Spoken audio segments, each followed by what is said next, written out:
This is going by the assumption that you've seen the show or not.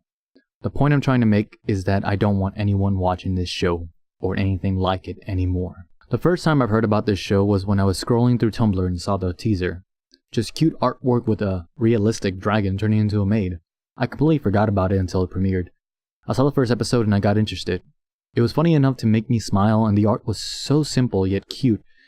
It was nice to look at. Whenever darker themes came into the show, I felt even more interested since it was not just moe shit. There was more to this show than I thought. I kept watching this show, enjoying the new characters, interactions, and just them having a good time with each other. It was a good escape from the real world to just lose myself in this dumb yet feel-good show. As this person explains, basically how I felt about Dragon Maid. So why am I saying all this, yet my video is called Why You Should Not Watch This Potentially Cult Classic Show?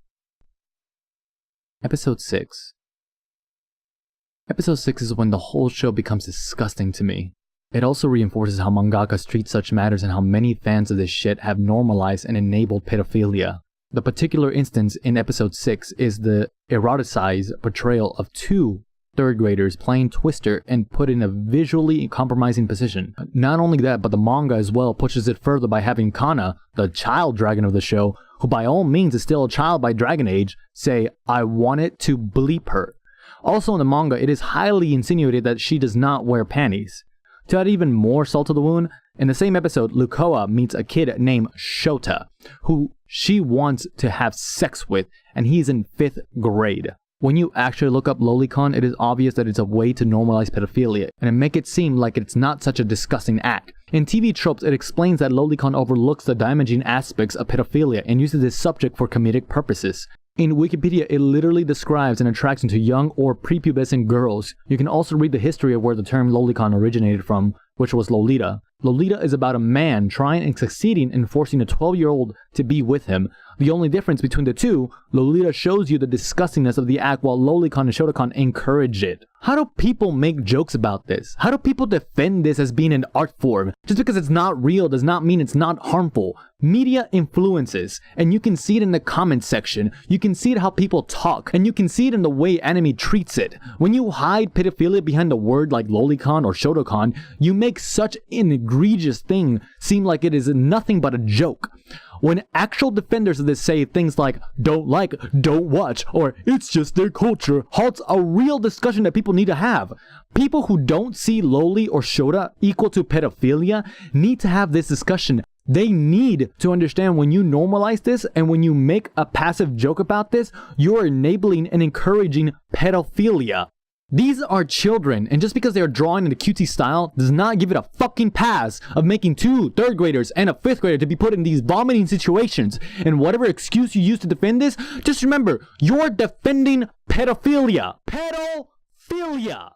Now to go back to Dragon Maid, I ask again, why in all of the last 5 episodes prior to episode 6, we had nothing pertaining to pedophilia? Why does this scene with Kana and Riko have to exist? Because it is never taken to that kind of situation again. Their relationship become wholesome and cute. They act like friends, maybe even more. That situation only exists in episode 6 for no other reason than to put those two in such an awkward situation for children. Also, why even do such thing in the first place? You can have the same effect while keeping up with the cuteness of the show, but just having them hold hands or lay on their shoulders. The farther they can go is a hug or a kiss on the cheek. Why push it to such an uncomfortable level? Speaking of uncomfortable, what about Shota?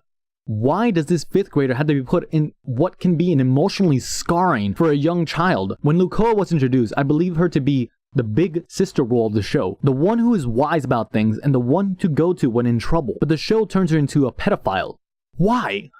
Of all the things in the world, why did the creator think that was okay? Throughout the show, we see Shota be put in awkward situation after awkward situation by Lukoa, and since it is put in a comedic purpose, it tries to make it okay, making what could be a terrible, harmful moment in a child's life a laughing matter for the people watching it. Then in episode 12, one of the biggest slaps to the face happens. We finally see Lukoa and Shota share a moment that reflects the show's overarching premise of what family and friends mean to one another.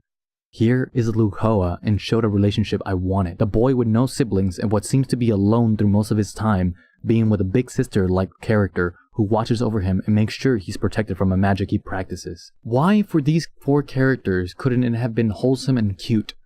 Why was this show completely sullied because an old Japanese man wanted to enable a fantasy that is wrong, disgusting, harmful, and dangerous? I love this show. This was a show to watch, relax, and enjoy. It was cute and dumb enough to be entertaining, with that bit of added relatable themes to make it interesting. Two lesbians and their adopted daughter's adventures. Everything except for those pedophiliac situations was amazing. They'll talk about what friends and family mean, the interaction with the characters, the funny situations, the art, and just the contentment I got after watching every episode was very memorable. Miss Kobayashi Dragon Maid could have become one of the greatest animes I've seen, but because of its creator and the idea that pedophilia can sell, it has tarnished anything that the main premise was all about. I implore you that if you see nothing wrong with lolicon or shotacon, that you need to really think about what you're watching and what you're encouraging. You need to have a long and strong look at yourself and see what you're letting this industry and the artists get away with. The line has already been horribly destroyed, and what is okay to draw is now be put in the hands of the creator, as well for some reason to never criticize because that somehow destroys the art form they're trying to achieve, even when that art is about children being put in glorifying pedophilic situations. This is why you should not watch Miss Kobayashi's Dragon Maid, or anything like it. Lolicon and shotacon are not cute or adorable. They're words that hide an ugliness of what it really means, which is making pedophilia okay. Remember to watch and learn something every day, then talk about it. Take care.